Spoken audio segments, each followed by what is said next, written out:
so that as teachers, we shouldn't need to spend like 10 or 15 days reviewing curriculum at the beginning of the year, or spending a day or two to review something that was taught in a previous grade. Because if kids need that, they're getting that in iReady. So our teachers can come in ready to teach that grade level content. So sticking with fourth grade, if I'm a fourth grade teacher, I should be assessing at the fourth grade level and teaching at the fourth grade level, because iReady is helping with the other areas of intervention. Any questions on that?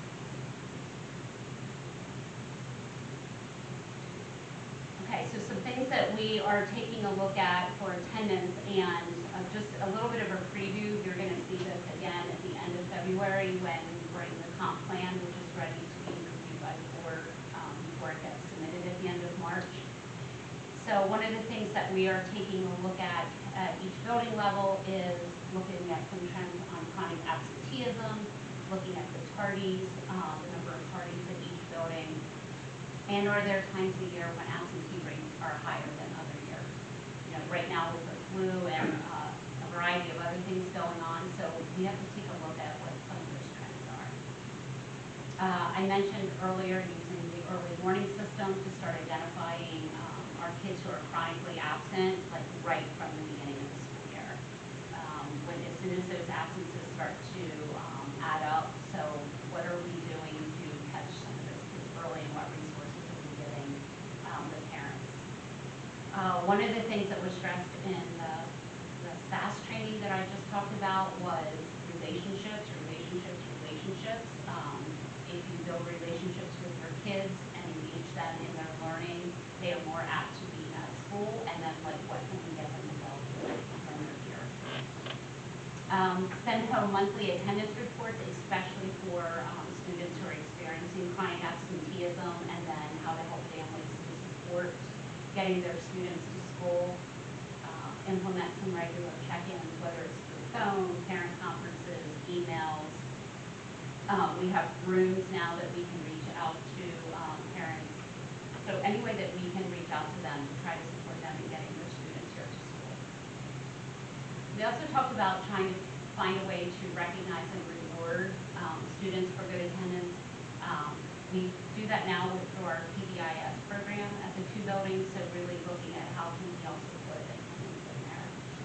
And then maybe some school-wide competitions. So like for the iReady, for this last diagnostic, we held building level competitions to see which teachers' kids would have the most growth. So like one grade level, one teacher from each grade level whose kids had the most growth will have a small ice cream party. Don't tell them. So they're going to have an ice cream party. So we want to see if we can do something like that too for attendance, to try to boost our attendance. If you look at just our data, it looks like our data is really good. Like our kids are coming to school on a daily. 93% of our kids are here. 94% of our kids are here. But then you start adding in, and then the state actually calculates it different than the reports that we run in our system, and then we're like at 80-something%, which is not great. We don't want 14% or 20% of your kids being chronically absent. And then just moving on with some of our goals to try to get us to that desired state of proficiency, making sure all of our scales are written, that they're accurate, that our teachers are teaching to the scales explicitly. They are explicitly teaching vocabulary. We are actually finding out that our kids aren't doing well on some of our assessments because they don't know the vocabulary. So if they don't know what an expression is, or an equation, or they said a math word the other day, now it's eluding me. But if you don't use, they say flip-flop in the classroom. Well, flip-flop is not a math term. So when they read the TSSA exam, and I can't remember the rule now, but they're like, the kids need to know that correct vocabulary. So no cute vocabulary words. Like, you need to use academic vocabulary. The kids have to use academic vocabulary. You have to instruct in academic vocabulary. So really just taking a look at the whole picture of how we're instructing and assessing. Continuing to support those 6th graders. We have the extra math. They have the extra intervention period lit if they need it, and they also have the extra intervention period for math if they need it. And then continuing with our iReady implementation, really analyzing that data, I can say and I think I speak for the principals, I'm very happy with iReady, their team that supports us. I can email them, they'll pop on a call, they'll explain data, they'll show me where to pull reports. I initially looked at our data and he's like, hey, you need to do this, this, and that. And I'm like, oh, okay. Because I thought it was a lot worse than it was. And he's like, you need to hit this button, it'll show you this. Just as, because we're still learning the program. So I could not be more pleased with the support that they offer us. And one of the things that they are going to keep working with us on is how to then use that data-driven instruction, because there are instructional tools within iReady that our teachers can use too to help staff and learning for our kids. And then the skills curriculum, we will continue working with that. We have the 2 new courses that you had approved earlier this year with continuing geography and English comp. Continuing to look at that career exploration, and then I'm also right now exploring an articulation agreement with Harrisburg University. Really took math and science to build out. Doesn't have a lot of math and science courses that merge with ours, so coming to committee meeting soon to you. So kind of like to wrap up a little bit, I know this was kind of long and I apologize, where our current reality is, and again, not sugarcoating it, we have work to do. And, you know, there's areas that we're starting to make some gains in, and we need to celebrate those, but, you know, continuing on with that improvement, taking a look at our attendance and making sure that that's going in the right direction. And then also as part of the new comp plan, our new vision was to build a solid foundation to prepare all students for life and career success. So working through, trying to put some action steps into place to try to get us to where we want to be as a district, so that we can move up from being a 6 in a lot of these areas to higher in the ranks. At the end of the year, will you bring us a report sort of like this? Or maybe you can't do it at the beginning of the next school year. I can bring a report on iReady, like where we are with iReady data, but I won't have any new PSSA data. Right, that's what I'm saying, like, Yeah. I'm just curious to see where the numbers would Yep. be from where they were at the beginning of the year to now, to the end of the year. Yeah, absolutely. I don't know if it'll be May or June, that's the only thing I want to say. Yeah, that's fine. Okay. Yeah, I mean, even if it was August, you know, if you had to take time over the summer, I don't know how fast Okay. they get, but, I mean, it sounds like pretty fast. We just did this, last week or 2 weeks ago? and Yeah, I haven't can pull data from that pretty Yeah. quickly. I'm just curious to see, and I would like to, obviously, you speak for us, I'm curious to see how much, if they keep trending up or Sure. down. Absolutely. Thank you. Any other questions or discussion on your presentation? A lot. And I'm sorry, I know it was. No, I mean, I it's just a lot to like apologize. take in, and then, wow, what do you think about? I'm glad that you guys have a plan out and, to increase scores and to make our students more efficient. We're working. But, We don't want to continue to see yeah, a down. No. Yeah. No. It would be alarming if we see Enough. another. I- And if we, it's going to be hard for you if we wanted to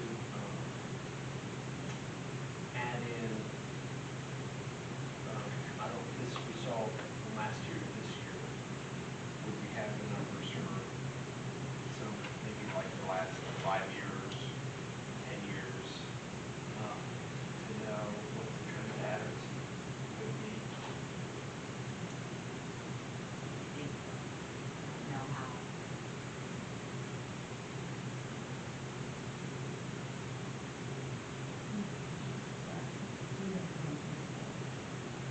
Yeah, I saw her. Are you gonna let me answer? I'm fine with her asking a question, because you were on the curriculum committee before.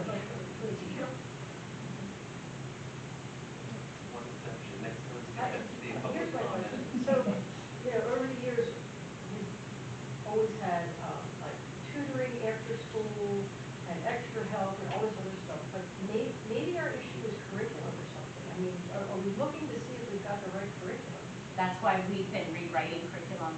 I think this is our second or third full year of rewriting curriculum.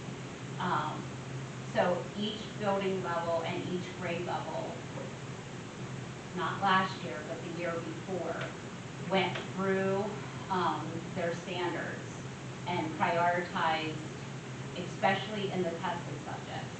So they prioritized their eligible content. So that's the priority, like that has to be taught. And then they identified, well, what is, so it's priority, important, and then nice. So, and I'll just pick on social studies teachers because I was a social studies teacher. So we all have our favorite topic in social studies. And so I might spend 2-3 weeks on World War II, where really my curriculum doesn't ask me or lend itself to be 2 to 3 weeks of curriculum. So by having them go through and identify their priority standards and their eligible content, all that nice stuff that we would like to do in our classrooms, we are now not doing that so that we can put our time and attention onto the priority standards that kids need to know to be able to move to the next grade level or to be proficient or to be advanced. So that's one thing that we've been working on. And then the second thing are the assessments.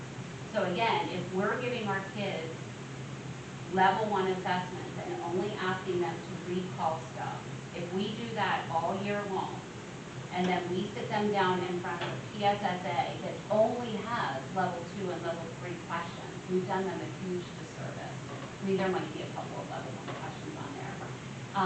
One of the other things that we are spending some time on, and I wanted to say this and I forgot, we are sending teachers from each building level to a training on how to write the open-ended constructive response questions, because that is 36% of every PSSA score.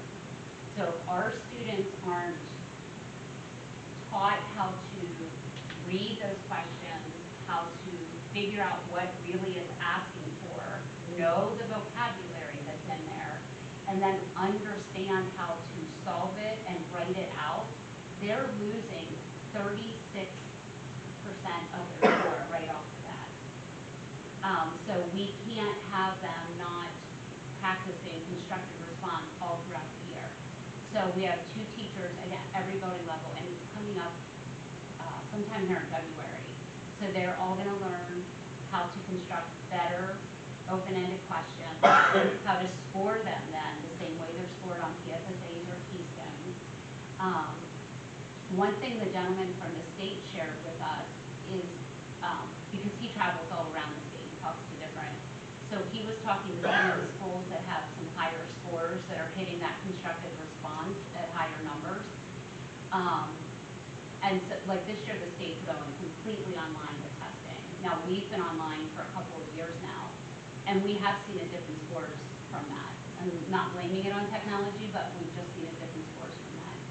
So he said when he talks to people around the state, what he has found is they have their kids write it out on paper and then type it in. So he said, if you were practicing with your kids just typing everything in, because they're going to be online, they're actually missing that thinking process of writing it out.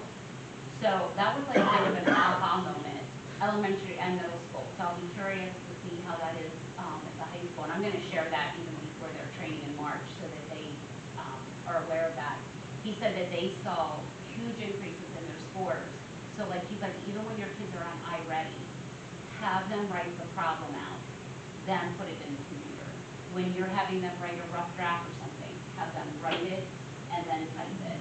He's like, that mental process is getting lost and they're not taking in all the information in there. And our kids are leaving a lot of points on the table. They do not. So you can't just go down and bubble in all speed. No. Yep, Christmas tree. Christmas tree patterns, you can't do that anymore. So, so to your, like there are things that we're doing curriculum-wise because going back to the pyramid, every kid should be receiving instruction at the base of that pyramid at 80, and being proficient 80 to 85% of our kids, and we're clearly not there. So that tells me it's a tier 1 problem. So with the information that's in here, are the teachers all going to start teaching like the same style in the classrooms? Because you might have one teacher who's really got, you know what I mean? No, I think you can't ever take the art out of teaching. I mean, that's just my opinion. So like, what works for me in a classroom might not work for you in a classroom. But what Well, one can, is getting results. but what can't change is the content that we're teaching, the level that we're teaching it at, and the level that we're assessing it at. So if it works better for me to do a lot more small group and you like doing more whole group, but we're hitting the same content and the kids are still getting what they need and they're having the same assessments and they're moving toward grade level or their proficiency, then that's where the art of teaching comes in. Because you have to look at the kids sitting in front of you and what works for them in your classroom and those dynamics. It's almost like you try and teach for retention, but not teach to this test. So yes and no. So you're teaching for obviously retention of content. You want them to know how to solve this algebra equation and then be able to do this next step and then this next step, or know this in geometry to be able to do this. But the other part of it is like the mental process. So can they think through the problem? Can they think of different ways to solve the problem? Can they explain their reasoning? So we also talk to the teachers about how do you model that? Like when you're solving a problem, it's the first time the kids are seeing this type of problem, you actually have to think about it out loud with your kids. Like, so when I'm attacking this problem, this is how I look at it, this is how I read it, this is the first thing I think I would do when like you literally talk through it as if, and go through and solve it with them so that they understand what that mental process is. And you know where it's going for application in life, not just Yeah. that test. Mhm. If there's no other questions, we'll move on to policies. Okay, policies.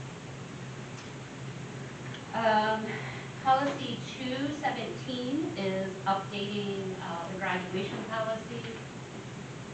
A lot of it, the bold language, again, are changes recommended through PSBA, just language changes, not changing the intent of the policy in any way.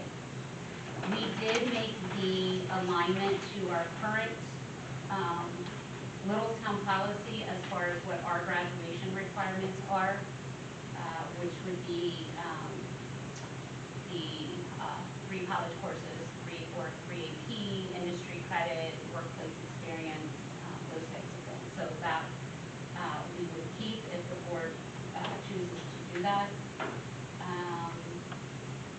Another board decision is, and it is in our current policy, that a student may be denied participation in graduation ceremony with personal conduct so warrants, like they've been expelled or suspended from school. So that was in our current policy, so, I would recommend keeping that in, but that would be your decision, or committee decision. And so with that, if they're expelled, they're not going to be eligible anyway. We generally write that in the expulsion.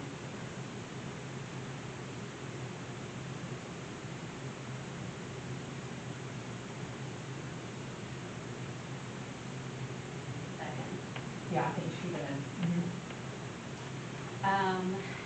If you go to the part of the policy where it talks about children of active duty and military families, there are 4 areas there that you could check. Our recommendation is that you actually check all of those, and then we have a current policy, 217.1, that we could archive. So we have a separate policy for military right now, but we can include it in this policy and then we would archive the 217. I checked them. Yeah, yes, you have to check it, and then if you check it, then we can archive the other one. So you just need to let me know what direction you want to go.